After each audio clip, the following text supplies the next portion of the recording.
Queridos hermanos católicos, hoy más que nunca estamos viviendo tiempos de confusión. En honor a la verdad, me nace hacer este nuevo video.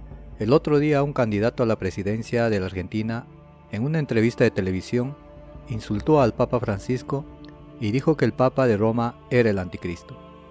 Quiero creer que este señor se expresa así por ignorancia o por falta de conocimientos teológicos.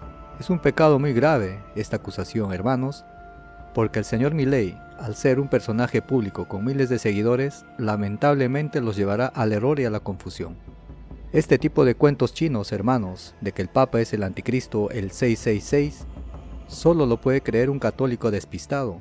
Este tipo de cuento lo promovieron las sectas y los grupos fundamentalistas en el siglo XVIII, quien ya en su tiempo vaticinaron el fin del mundo y otras profecías, dice inspiradas y basadas en los estudios de la Biblia. Naturalmente nunca se cumplieron. Hermanos, la Biblia sí que habla del anticristo, pero no está escrito en ninguna parte de que el Papa sea el anticristo, como lo afirma el señor Milei. Hay que leer bien la Biblia para no caer en estos delirios paranoicos.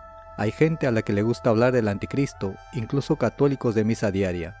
Es un pecado muy grave insinuar estas cosas contra el Santo Padre, y más si es hecha todavía por católicos que van a misa. Hay películas que hablan y tratan de este tema. Es pan de cada día de las sectas para ganar adeptos que anunciaron el nacimiento de este personaje y dicen que todavía está escondido y pronto va a aparecer. Hermanos católicos, no se dejen guiar por fantasías ni leyendas, chismoserías baratas. Siempre habrá gente insensata que siembra dudas y mentiras. Ellos son los hijos del gran mentiroso. Es mejor que meditemos con serenidad las sagradas escrituras y dejemos de lado los rumores fanáticos, actitudes hipócritas. En este video les quiero explicar un poco algunos textos bíblicos que hablan del anticristo. 1 de Juan, versículo 2, 18 al 22, 2 de Juan, versículo 7. La palabra anticristo significa el que está contra Cristo, el malvado. Es obvio que el Papa Francisco no está contra Cristo, porque el Papa Francisco, donde vaya, presenta a Cristo al mundo. Es el vicario de Cristo en la tierra. Si al mismo Jesucristo los fariseos lo llamaron ya en aquel tiempo hijo de Belcebú, ¿qué podemos pensar ahora de los fariseos modernos?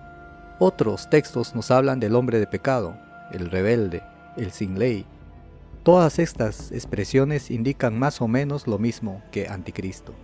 Pero antes de hablar de este tema, les debo explicar algo muy importante para la recta comprensión de los textos que se refieren al anticristo. Los textos que nos hablan de este tema, hermanos míos, casi todos fueron escritos en estilo apocalíptico. ¿Qué quiere decir esto?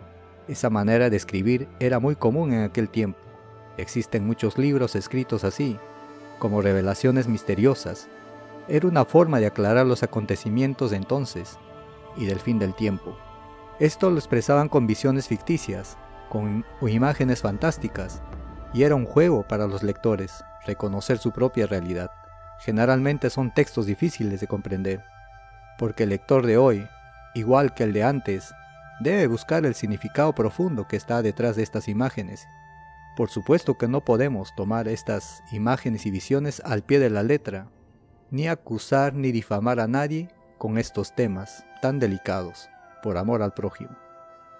El gran mensaje de fondo de todos estos textos apocalípticos es el siguiente. Cristo es el centro de toda la historia. El mundo es el escenario de la lucha entre los elegidos de Cristo y su iglesia, y las fuerzas del demonio. Pero Cristo ya ha vencido al mal, y los cristianos somos llamados a dar valientemente un testimonio. Repito, que no debemos tomar al pie de la letra estas visiones e imágenes. Esas no son las intenciones de los autores sagrados. Siempre debemos buscar el mensaje más profundo que está detrás de estos textos. Así que nadie, por falta de conocimiento, diga tonterías con la Biblia en la mano. Hermanos, antes de la segunda venida de Jesucristo, tiene que producirse la gran apostasía. Se refiere a una crisis religiosa a escala mundial.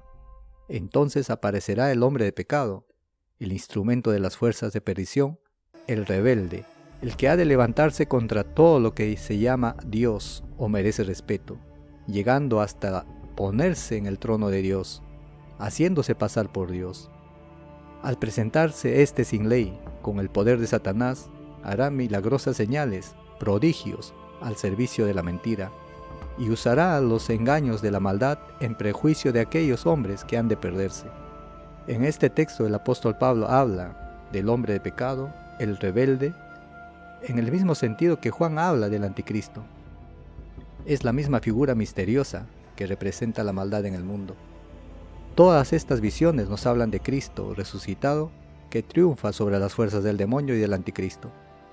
¿Qué debemos pensar o creer ahora en referente al anticristo? Nosotros, como católicos, creemos que el anticristo y los anticristos son una realidad misteriosa, muy profunda en la historia humana. Es el poder del mal en toda la humanidad, es la realidad del pecado y toda la maldad que se ha manifestado y sigue manifestándose en personajes históricos, en grupos de personas, en tendencias anticristianas, en sistemas políticos y económicos que quieren aplastar los grandes valores del reino de Dios. El amor entre los hombres, la justicia en el mundo, la verdadera paz y la fraternidad y la solidaridad. El anticristo y los anticristos se han encarnado, hermanos, en instituciones humanas, en intereses mundiales, que proclaman sutilmente y a veces abiertamente la guerra a la Iglesia Católica de Cristo. El atropello a los derechos humanos, la idolatría del dinero, es la corriente del mal que invade ahora, en estos tiempos, toda la humanidad. Es fácil ver la acción del anticristo en estos tiempos, hermanos, de hoy. Por ejemplo, en los cultos satánicos, en las ideologías que han llevado a algunas personas a cometer verdaderos genocidios. ¿Qué sucederá antes del fin del mundo? Da la impresión, según los textos bíblicos, que al final del tiempo se levantará una figura misteriosa, con todo su poder diabólico, que provocará una gran solidaridad con el mal a escala mundial. Es el malvado que al final el Señor barrerá con el soplo de su boca, lo destruirá con el resplandor de su venida. Los verdaderos cristianos, frente a esta realidad del mal, no deben vivir aterrados, sino que deben vivir la gran esperanza de Cristo resucitado y dar valientemente su testimonio coherente en este mundo, sin estar cayendo en ingenuidades, en este tipo de trampas del enemigo. Bueno, espero que este tema y este video haya aclarado un poco tus dudas y no haya sido en balde. Dejo este texto bíblico que Jesús dijo: tengan valor, yo he vencido al mundo. Juan 16:33. Que Dios los bendiga, hermanos. Muchísimas gracias.